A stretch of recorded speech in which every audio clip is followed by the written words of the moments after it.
అందరికీ యేసుక్రీస్తు నామంలో వందనాలండి. దేవుని దయ వలన దేవుని యొక్క గొప్ప కృపను బట్టి మనము మన కుటుంబంలో ప్రతి ఒక్కరము మన బిడ్డలందరూ క్షేమంగా, సంతోషంగా, ఆరోగ్యాలు కలిగి జీవిస్తున్నామండి. అందుని బట్టి మన కన్న తండ్రి అయిన దేవునికి స్తుతి మహిమ కలుగును గాక. మరి ప్రియమైన దేవుని పిల్లారా, ప్రార్థన చేసుకొని ఈరోజు వాక్యాన్ని ప్రారంభించుకుందామండి. ప్రార్థన చేసుకుందాం. పరిశుద్ధుడ, ప్రేమ నమ్మకం కలిగిన మా ప్రియ పరలోకపు తండ్రి, నీ ఘనమైన నామానికి వేల కొలది వందనాలు, స్తుతులు, స్తోత్రములు తండ్రి. ఇప్పటి వరకు నా తండ్రి మమ్మల్ని అందరినీ నా తండ్రి కాపాడినందుకు, ఆరోగ్యాలు ఇచ్చినందుకు, ఆయుష్ను దయచేసినందుకు మీకే వందనాలు, స్తుతులు, స్తోత్రములు తండ్రి. మా అందరి జీవితాల్లో ఎన్నో మేలులు, ఎన్నో ఉపకారాలు జరిగిస్తున్నావు తండ్రి. గొప్ప రక్షణ భాగ్యాన్ని మాకు దయచేసావు తండ్రి.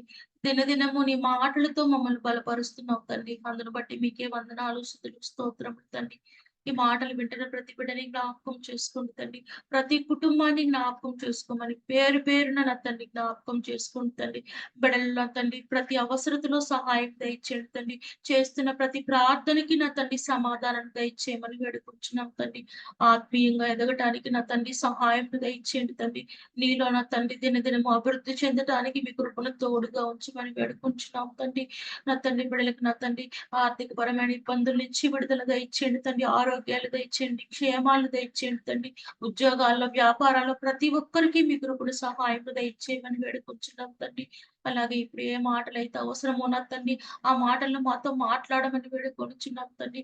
ఆ మాటలను విని విడిచిపెట్టే వారంగా కాకుండా ఆ మాటల ప్రకారం బ్రతకటానికి కావలసిన జ్ఞానాన్ని, ఆలోచన శక్తిని మాకు దయచేయమని, నీకు ఇష్టకరమైన బిడ్డలుగా భూమి మీద జీవించటానికి మీ కృపను సహాయం దయచేయమని ఈ ప్రార్థనతో మీ కుమారుడు మా రక్షకుడైన యేసుక్రీస్తు వారి నామంలో అడిగి పొందుకొని ఉన్నాము తండ్రి.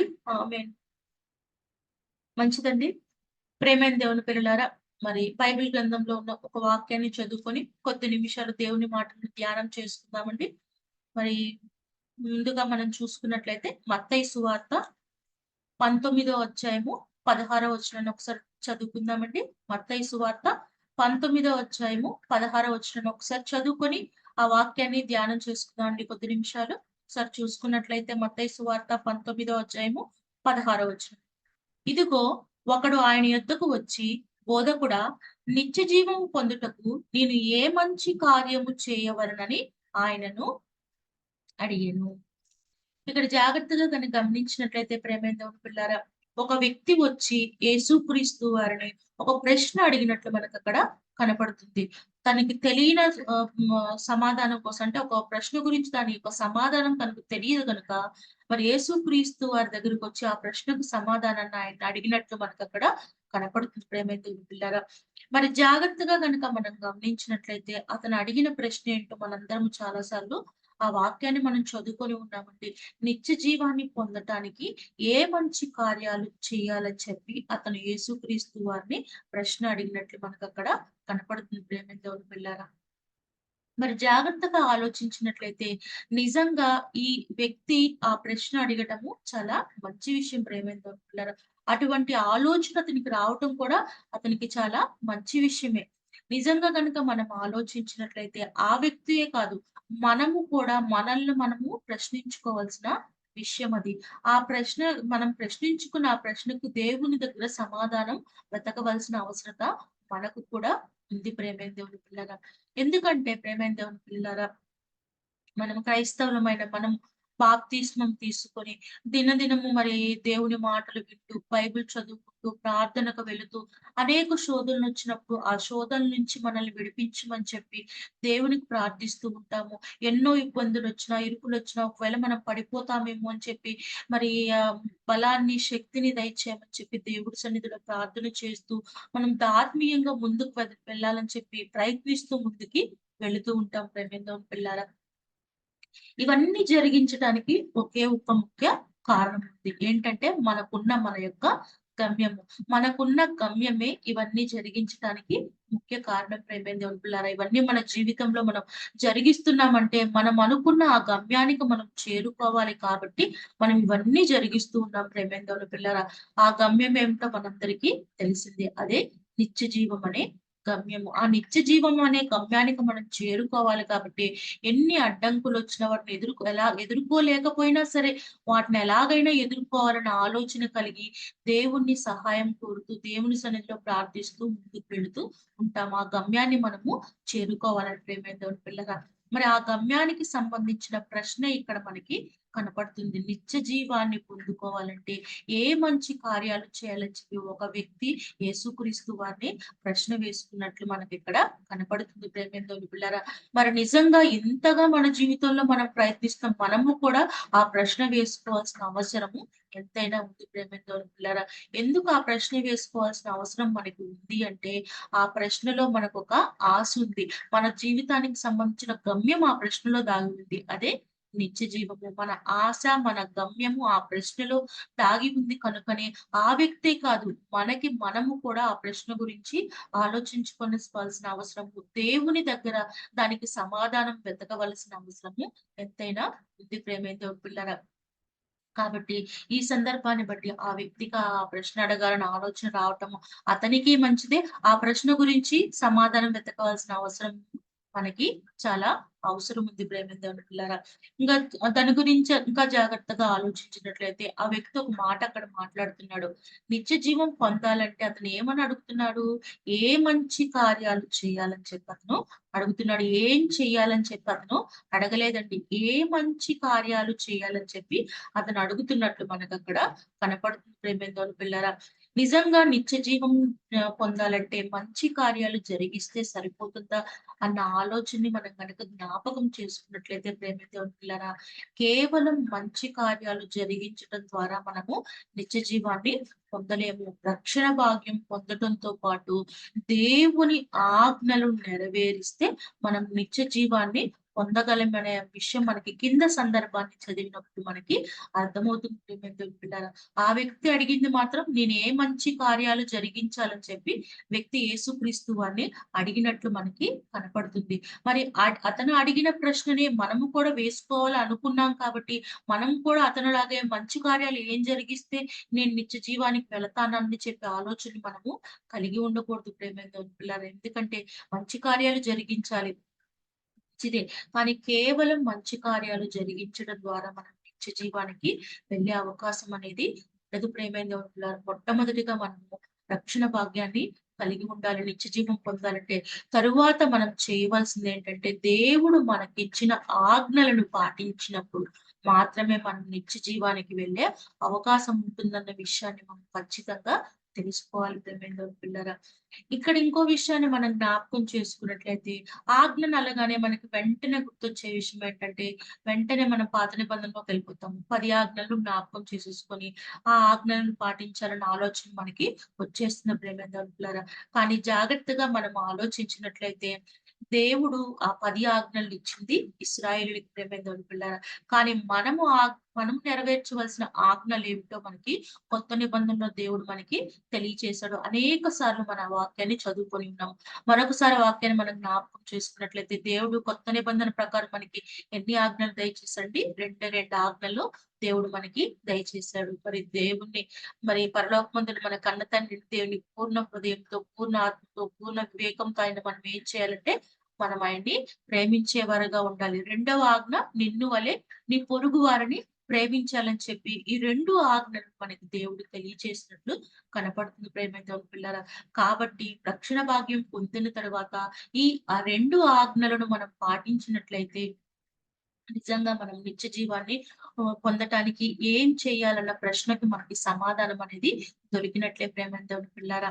నిజంగా జ్ఞాపకం చేసుకున్నట్లయితే 2 ఆజ్ఞలు కూడా దేనికి సంబంధించినవిగా మనకు కనపడతాయి అంటే అండి, ప్రేమకు సంబంధించినవిగానే మనకి కనపడతాయి. మొదటి ఆజ్ఞ కావచ్చు, రెండవ ఆజ్ఞ కావచ్చు.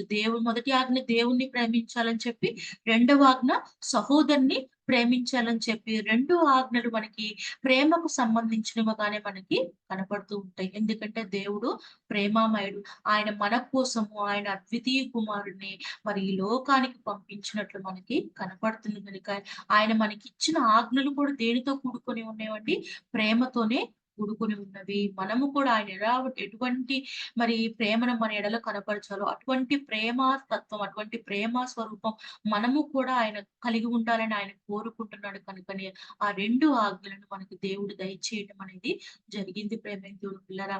నిత్య జీవం పొందాలంటే నేను ఏ మంచి కార్యాలు చేయాలని చెప్పి ఆ వ్యక్తి అడిగిన ప్రశ్నకు సమాధానంగా మనకి 2 ఆజ్ఞలు దేవుడు మనకి దయచేశాడు. దేవుణ్ణి ప్రేమించాలి పూర్ణ హృదయంతో, పూర్ణ వివేకంతో దేవుణ్ణి మనం ప్రేమించాలి. రెండవది మనల్ని ఎలా ప్రేమించుకుంటామో మన సహోదరుని మనముగా ప్రేమించాలి. అంటే ఖచ్చితంగా ఇక్కడ మనం కలిగి ఉండవలసింది ఏంటంటే, ప్రేమ అనే స్వభావాన్ని మనం కలిగి ఉండి, దేవుని ఎడల, సహోదరి ఎడల కనపరిచినట్లయితే, మన గమ్యానికి మనం చేరుకునే అవకాశం అనేది ఉంటుంది ప్రేమైన దేవుని బిడ్డలారా. ఇక్కడ మనం జాగ్రత్తగా ఆలోచించినట్లయితే, ప్రేమ అనే స్వభావాన్ని మనం కనపరిచినట్లయితే, మనం నిత్య జీవానికి వెళ్ళవచ్చు కదా! అన్న ఆలోచనతో మనం ఎలా ఆలోచిస్తామంటే, మన మన ఈ లోకపరంగా ఆలోచించే ఆలోచనలు మనం కలిగి ఉంటాం. అంటే ఈ లోకపరంగా ప్రేమ అంటే రకరకాల విషయాలు మన మనసులోకి వచ్చేస్తూ ఉంటండి. ప్రేమ గురించి గాని, ప్రేమ గురించిన ఆలోచనలు గాని రకరకాలుగా ఉంటూ ఉంటాయి. వాటికి ఒక సింబల్స్ కూడా పెట్టేస్తూ లవ్ సింబల్స్ అని పెట్టేసి ఐ లవ్ యూ అని చెప్పి ఒక హృదయం సింబల్‌ని వేసేసి మరి ప్రేమిస్తున్నట్లుగా అలా రకరకాలుగా మరి ప్రేమను వ్యక్తపరుస్తూ ఈ లోకంలో జరిగించే అనేక విషయాలు మన మనసులో కనిపిస్తూ ఉంటాయి ప్రేమైన దేవుని పిల్లారా. నిజంగా కనుక మనం జ్ఞాపకం చేసుకున్నట్లయితేనండి, ప్రేమకి మనం చూపించేది సింబల్ కాదండి. ఏదైతే మనం ఒక హృదయాన్ని సింబల్‌గా చూపిస్తున్నామో అది గుర్తు కాదండి. ప్రేమకు గుర్తుగా ఏదైనా మనం చూపించాలనుకుంటే మనం చూపించవలసింది ఏంటంటే సిలువండి. ప్రేమకు నిజమైన గుర్తు సిలువ గుర్తే. నిజంగా యేసుక్రీస్తు వారు మరి ప్రేమను ఎలా కనపరచాలో ఆ సిలువలో మనకి కనపడుతుంది ప్రేమైన దేవుని పిల్లారా. ఒక వ్యక్తి కోసం తన సహోదరుల కోసం యేసుక్రీస్తు వారు తన ప్రాణాన్ని సైతం పెట్టి సిలువలో మరణించారు కదా! అది నిజమైన ప్రేమ. కాబట్టి మనం ప్రేమకు సింబల్ చూపించాలంటే హృదయాన్ని మనము సింబల్‌గా చూపిస్తే సరిపోదండి.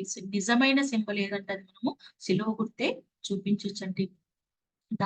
అటువంటి ప్రేమను మనము కనపరిచే వారంగా ఉండాలి. ప్రేమ కనపరచడం నాకు తెలుసు కదా! అని ఈ లోకం ప్రకారంగా మనకొచ్చిన మన ఆలోచన ప్రకారము ప్రేమను వ్యక్తపరచడం అనేది నిజంగా ప్రేమను కనపరచడం కాదు. దేవుడు ఎలాగైతే మన ఎడల ప్రేమను కనపరిచాడో ఆయన మన కోసం తన అద్వితీయ కుమారుడు ప్రాణం సహితం పెట్టడానికి వెనకాడలేదు ప్రేమతో పిల్లరా. అటువంటి ప్రేమతత్వం మనము కలిగి ఉండాలి. యేసుక్రీస్తు వారు శిలువ ద్వారా కనపరిచిన ప్రేమ తన సహోదరుల కోసం తన ప్రాణాన్ని సైతం ఎలాగైతే పెట్టారో అటువంటి ప్రేమతత్వం మనలో కనపడాలని చెప్పి దేవుడు 2 ఆజ్ఞలను మనకి తెలియజేస్తున్నాడు ప్రేమ దేవుని పిల్లారా. అటువంటి ప్రేమ స్వరూపాన్ని మనము కలిగి ఉండాలి. ఈ లోకంలో మనం చెప్పే ప్రేమలు కాదు. దేవుడు మన ఎడల చూపించిన ప్రేమ, యేసుక్రీస్తు వారు మన ఎడల చూపించిన ప్రేమ ఎటువంటి ప్రేమనైతే వాళ్ళు చూపించారో అటువంటి ప్రేమ స్వరూపాన్ని ఆయన చెప్పిన 2 ఆజ్ఞల ద్వారా మనం పాటించినట్లయితే మన నిత్య జీవం అనే గమ్యాన్ని మనము చేరుకోగలం ప్రియమైన పిల్లారా.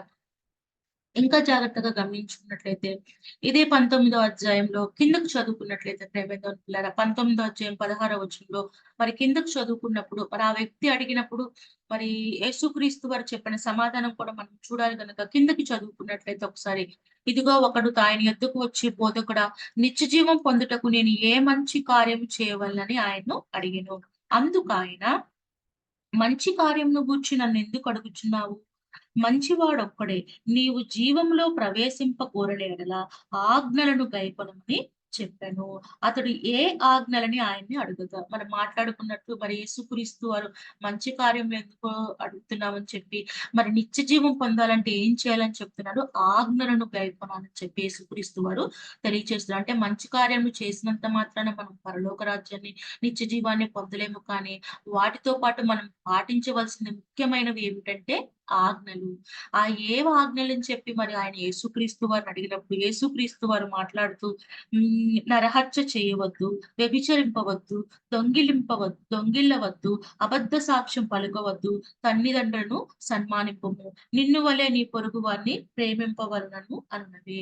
ఈ మాటలు యేసుక్రీస్తు వారు చెప్పినట్టు మనము ఇక్కడ సందర్భాన్ని బట్టి మనకి అర్థమవుతుంది. ఇవన్నీ చదువుకున్నప్పుడు మనకొక సందేహం అనేది మనకి రావచ్చు ప్రేమేంద్రులారా. మనం మొదట్లో చెప్పుకున్న చూసుకున్నట్లు మరి ఆజ్ఞలు అనగానే మనకి 10 ఆజ్ఞలు గుర్తుకు రాకూడదు. 2 ఆజ్ఞలే మనకు గుర్తుకు రావాలని చెప్పి మనము మాట్లాడుకొని ఉన్నాము. మరి ఇక్కడ ఈ ఆజ్ఞలేంటి అన్న గనక ఆలోచన గనక మనం చేసినట్లయితే ప్రేమైన దేవుని పిల్లారా, ఇక్కడ ఈ ఒక్కొక్క సందర్భాన్ని మనం జ్ఞాపకం చేసుకున్నట్లయితే ఈ నరహత్య చేయవద్దు, వ్యభిచరించవద్దు, దొంగిలింపవద్దు, అబద్ధ సాక్ష్యం పలుకవద్దు.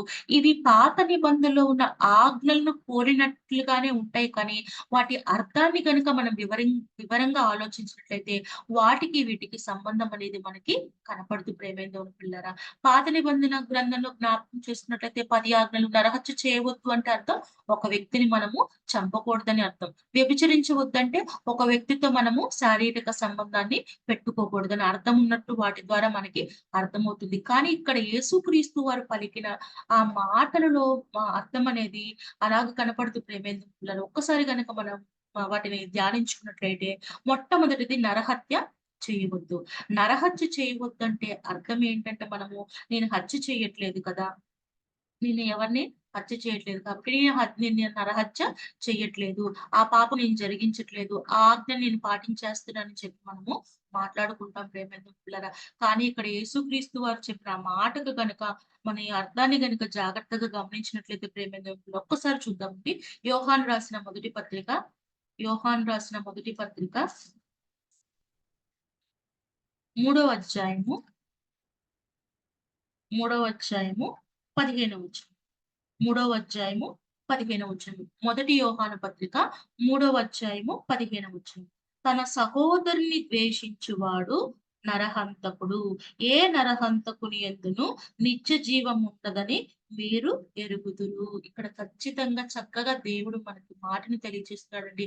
నరహత్య చేయవద్దు అంటే పాత నిబంధనలోని 10 ఆజ్ఞల్లో లాగా ఒక వ్యక్తిని చంపకూడదని అర్థం కాదండి. ఇక్కడ మనం తన సహోదరుని ద్వేషించి వాడే నరహంతకుడు. అంటే ఎవరైతే తన సహోదరుని ద్వేషిస్తాడో అతను నరహత్య చేసినట్లే. అతడు హత్య జరిగించినట్లే. అలా హత్య జరిగించిన వారికి నిత్య జీవం అనేది ఉండదని చెప్పి దేవుడు ఇక్కడ మనకి ఖచ్చితంగా తెలియచేస్తున్నాడు ప్రేమేంద్రులారా. అనగా యేసుక్రీస్తు వారు మాట్లాడిన నరహత్య చేయవద్దు, దొంగిలించవద్దు, ఇవన్నీ మనం పాత నిబంధనలోని ఆజ్ఞల ప్రకారముగా మనము ఆలోచించకూడదండి. వాటి యొక్క అర్థాన్ని మనం జాగ్రత్తగా కొత్త నిబంధనలోని మాటల ద్వారా మనం పోల్చుకొని చూసుకున్నట్లయితే ప్రేమేంద్రుని పిల్లరా, నరహత్య చేయవద్దంటే అర్థము మనం మన సహోదరుని ద్వేషించినా సరే నరహత్య చేసిన వారితో సమానమంట. అదే అందుకని మనం మొదట్లో చెప్పుకున్నట్టు 2 ఆజ్ఞలు పాటిస్తే సరిపోతుంది. ఒకటి దేవుణ్ణి ప్రేమించాలి. రెండవది మన సహోదరుని ప్రేమించాలి. మన సహోదరుని ప్రేమించాము అంటే మన సహోదరుని మీద మనకు ద్వేషం లేదు అంటే ఖచ్చితంగా మనము నరహత్య జరిగించిన వారమే అవుతామండి. అలాగే వ్యభిచరించవద్దు వాటిని కూడా జ్ఞాపకం చేసుకున్నట్లయితే మనం అనేక సార్లు చదువుకున్నాం. వ్యభిచరించవద్దు అంటే అర్థము మరి శారీరకంగా సంబంధం కలిగి ఉండటం కాదు కానీ ఒక వ్యక్తి ఒక స్త్రీని కానీ ఒక పురుషుని కానీ మోహపు చూపుతో చూస్తే వ్యభిచారము జరిగించినట్లే.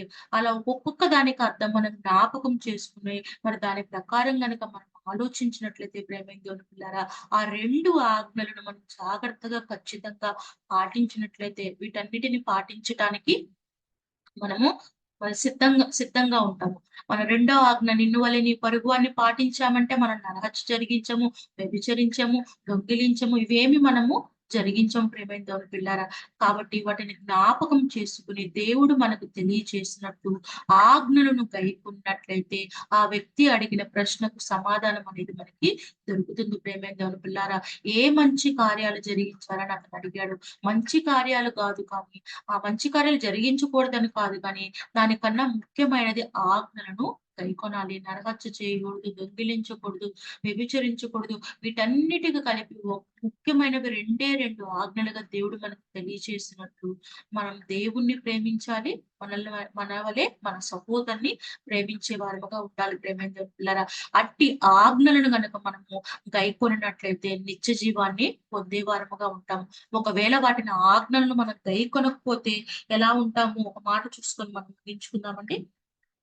ప్రకటన గ్రంథము 21వ అధ్యాయము 8వ వచనం. ప్రకటన గ్రంథము 21వ అధ్యాయము 8వ వచనం.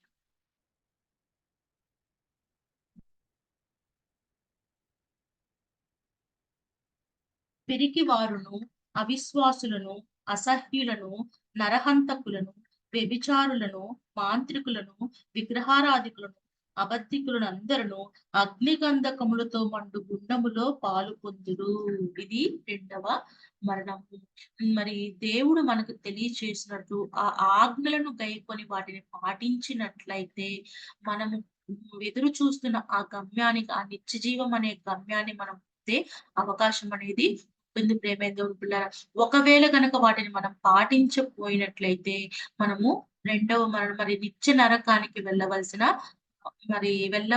పరిస్థితి అనేది మనకి ఎదురవుతుందని దేవుడు ఈరోజు ఈ మాటల ద్వారా మనకి తెలియచేశాడు ప్రియమైన దేవుని పిల్లారా. ముఖ్యంగా రెండు ఆజ్ఞలు దేవుడు మనకి తెలియచేస్తున్నాడు. ఆ 2 ఆజ్ఞలను పాటించినట్లయితే మిగతావన్నిటిని మనం ఎదుర్కొనటానికి సిద్ధంగా ఉంటాం. ఆ 2 ఆజ్ఞలు ఖచ్చితంగా మనము పాటించాలి. దేవుణ్ణి ప్రేమించాలి, సహోదరుని ప్రేమించాలి. అయితే ఆ ప్రేమ అనేది మనం అనుకుంటున్నట్టు ఈ లోకపరమైన ప్రేమతత్వం కాదు. కానీ ఈ దేవుడు మన ఎడల కనపరిచిన ప్రేమ, యేసుక్రీస్తు వారి శిలువ గుర్తుగా మనకు తెలియచేసిన ప్రేమ, అటువంటి ప్రేమతత్వం మనం కలిగి ఉండి దేవుణ్ణి, మన సహోదరుల్ని ప్రేమించినట్లయితే మిగతా వాటన్నిటిని ఈజీగా జయించగలం ప్రేమైన దేవుని. ఈ నరహత్య కావచ్చు, వ్యభిచరించడం ఇవన్నీ కూడా ఆటోమేటిక్‌గా ఆ ప్రేమ అనేది కొట్టివేసేస్తుంది కనుక ఆ 2 ఆజ్ఞలను మనం పాటించినట్లయితే దేనికోసమైతే మనం ప్రయాసపడుతున్నామో, ఏ గమ్యం కోసమైతే ప్రతిరోజు మనం పాటుపడుతున్నామో ప్రార్థన ద్వారా, వాక్యం ద్వారా శోధనలు జయించాలని చెప్పి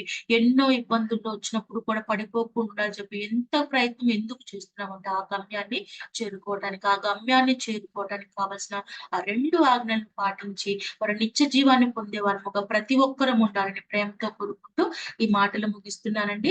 ఇంకా ఎవరైనా ఈ జూడిత్ సీజీసీ ఛానెల్‌ని సబ్స్క్రైబ్ చేసుకున్నట్లయితే ఈ ఛానెల్‌ని సబ్స్క్రైబ్ చేసుకోవాల్సిందిగా ప్రేమతో కోరుకుంటున్నామండి. అలాగే మీ బంధువులకి, స్నేహితులకి, మీకు తెలిసిన వాళ్ళందరికీ ఈ మెసేజెస్ అన్నిటిని షేర్ చేయవలసిందిగా ప్రేమతో కోరుకుంటున్నామండి. అందరికీ వందనాలు.